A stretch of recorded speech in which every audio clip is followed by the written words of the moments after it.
Hey, I'm Kayla Henry, and I'm a realtor at Realty One Group Peak in Bozeman. I'm Kathy Zalewski. I am also a realtor with Realty One Group Peak in Bozeman, Montana. Today, we wanted to talk about selling your home with pets. So, these are maybe some tips and tricks or recommendations from us as to how to help your home sell best when you have pets. Maybe primarily dogs, but we'll try and talk about other pets too. Right. Um, And full disclosure, Kayla and I both have, I have 3 dogs. Kayla has 1 dog. We love your yeah. animals as much as you do. And we want to be helpful and not have them as another family member be a deterrent to your home selling. So we we understand that this is extra work, but as I'm sure you're aware, dogs and cats are extra work. And selling a house sucks. Yes. So, it is a lot of work. We are aware of that. We're not trying to be difficult, but it's all in the spirit of getting you the highest dollar and best possible outcome in your sale. Right. And it's quite possible that the buyer of your house loves pets too. However, they love their pets and maybe not your pets. So, Yeah. whatever lingering smells or deposits or whatever are left, we're going to try and help you, like, kind of create a mental checklist so that that doesn't become their problem, the new buyers. I think that brings us to step number one, and Yes. we've talked about this a little bit in our prepping your home for sale video. But when you think about prepping a home primarily with pets, number one is getting rid of hidden smells. So please make sure that you are very deep vacuuming, deep cleaning your home in all pet areas. And that doesn't necessarily mean like, oh, okay, we'll get the carpets cleaned because sometimes that makes the smells Yeah. worse. So definitely start with a really deep vacuuming, moving all the furniture, getting across all the baseboards and all that kind of stuff. Um, I'm pulling it. talking like taking off sofa cushions, Hmm. vacuuming in between your sofa cushions, moving your sofa, getting the baseboards back there, getting underneath beds or sofas or chairs. Like really take apart your home to get rid of dog hair. And just a tip, uh, also clean your vacuum cleaner, which sounds really dumb, but if you clean your vacuum cleaner, if you've got like a filter or something like that in your vacuum cleaner, clean it or change it or whatever you have to do. Maybe use Dawn dish soap so it smells better. But that vacuum is also creating an odor profile in your home if it hasn't been cleaned. And if it's picking up dander and stuff, it's going to store some of it in there. So, again, really trying to be super mindful about the smells that may be lingering. But, we're all nose blind to our own home. Well, and Kayla said hidden smells at first, and that's great, but they're only hidden from you. Everybody else can smell it. So please, that nose blind is a real thing. I experienced it today in my own home, and kind of along those lines, but we'll get to that later. So cleaning dog hair, um, you got to go fully, All in. yeah, All in, all out, really inside and out, get everything cleaned up. like off of blinds, if that's the kind of, I mean, the cat hair kind of can go anywhere.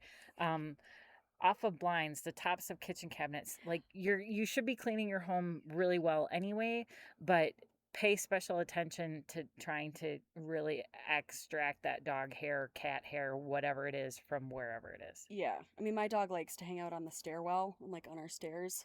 Not stairwell, on our staircase. And, I mean, once a week, I'm wiping off the, the, um, the tread and like the trim there just because there's always dog hair there. So if I were to sell my house, I'd be paying special attention to that area because she hangs out there a lot. Yeah.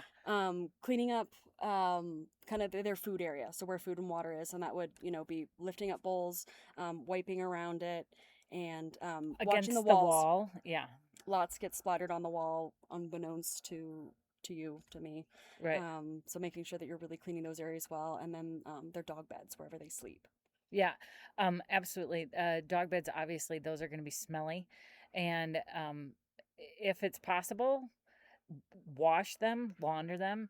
If it's beyond that, then even buying new, because we'll talk about getting prepped for showings in a moment. But a old nasty dog bed is an old nasty dog bed. It's looks ratty. It's most likely smelly. So just maybe consider even getting new. Consider getting new ones, or like we said, when you're selling your home and specifically for photos, Yeah, put it they've out of got to sight. be like in the garage Yeah, or something. out of sight. Yeah. Um, We said Deep wash clean. windows. Oh yeah. So I have patio doors. My 3 dogs there's nose prints from about, 5 feet high, Those all are the way those down to the big. bottom. So, but that is, you should clean them before photos, before pictures, because while they don't necessarily show up in the photos, it'll just not, you'd be able to tell that the window wasn't clean. So pay special attention to that. And also, if there's windows where your dogs like look out to see, what's happening, if the traffic's coming or whatever. Um, the window sills are probably going to be gross, full of dog slobber as well. My middle dog, Astrid, she sleeps in a corner and she drools a ton when she sleeps. And so, that, like, on the walls, there's drool. Stuff. Yeah. So, yeah, Clean that up. yeah, you got to do it. I think the other kind of hidden place where dog smells or dirt can end up is on corners. So my dog has a corner she likes to cut really tight. So it means she's always kind of brushing part of the side of her body up against it, and dirt accumulates there. So I am again wiping that down, and certainly would be if we were listing photos, just making sure that that It is doesn't also look all super like clean. grimy or anything. Yeah, It's kind of along the same lines as when you're cleaning your light switches off, like we want you to exactly. do check the corners of the Frequently walls. touched. Yeah. Yeah. Okay. So for photos, then specifically, we want you to definitely remove anything that indicates that there's a pet in the home. So move the dog beds into the garage, move all their dishes and bowls into the garage. I would, I honestly, personally, I probably would not include on the MLS any photo that showed a dog door or a cat door. Um, we had a colleague of ours that had one of the first pictures she had on the listing showed a cat door in a closet, like so that the litter box was in the closet. And I was like, well, I would remove that photo if it were me. And I think keep in mind the whole goal of this. Again, we're not saying we don't like pets. We're not saying people buying homes don't like pets. But our whole goal here is to keep your buyer pool as wide as possible. So, while I'm going to say a lot of people do really appreciate and love having dog doors, cat doors in the home, some might not. And so again, we don't necessarily want to super feature that piece. Yes, it's going to be part of the house. We're not saying you have to replace it, but keeping in mind that we want to keep as many buyers potentially interested in your home as possible from the photos. Right. So again, pick up all their dog bowls, and this is for photos specifically. So you can bring it back out after the photographer leaves, but definitely pick up all the dog bowls. Um, Pick up, well, poop, yeah, right? I right. mean, and that should just be on a You should be doing that all the time while you're on the market, because anybody that comes to look at your home, they're probably going to walk out in the yard. And if they step in poop and then walk back through your house, everybody's going to be unhappy. So you should always be picking up poop. Also, if there's a bunch of dog toys out in the yard, you want to pick that up, as definitely for photos as well. Let's just get everything cleaned up and looking really great. yeah. I think that kind of brings us to the end of, let's say, prepping your home and getting photos done, right? Yep. So now kind of moving on to showings. I'm going to say rule number one, all pets, well, dogs and cats should definitely be out of the home or secured for showings. Right. And that's so animals are going to be picking up on the fact that you're packing stuff and all that. So in order to alleviate some of the animal stress and the buyer's stress, when they come for a showing, it's best if the animals are off the property. And if you can take them for a walk, that's great. If you can load up in the car and take them to one of Bozeman's wonderful dog parks, that's great. Set up play dates. Right. Even cats. I know that seems weird, and cats can be particularly ornery when it comes to getting loaded up or crated or whatever. New listing came out a couple days ago, and in the private remarks, which are just realtor to realtor, it was literally 5 sentences about Scruffy the cat cannot be in this room or that room, so make sure that But he don't doesn't let get him out. outside. Right. And But he is friendly. right, and don't let like, you have to close the doors to these rooms, but make sure the cat's not in there when you do, because the cat is not allowed in those rooms. And anyway, it was too much. It's too much to ask of a buyer's agent to be caring for your animals. And Well, frankly, they're you trying can't to count do, on them. and like the buyer's agent is there to do a job, right? They're Right. there to keep your home safe. So to kind of help guide their clients through your home. They're there to help their clients key in on what features may or may not work.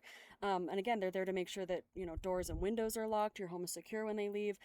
So we really do want them focusing on that job, not managing pets. Right. And it seems like it's maybe an easy thing to do. Like, well, why can't they just close this door or not let the cat here and there? We don't know if that buyer's agent is showing up with, 2 or 3 people to that showing, or if this is maybe the very first time they've met your clients, right? Maybe this is the very first time they're meeting those buyers and they're trying to get to know them too and keep your home safe. Like it just ends up being a lot. And so we do want to keep them Right.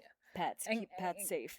and I have, Kaila and I discussed this before we started the video, but in that instance, as a listing agent, I would probably be at every showing because I want the buyer's agent to Yep. work with their buyers and show them your home.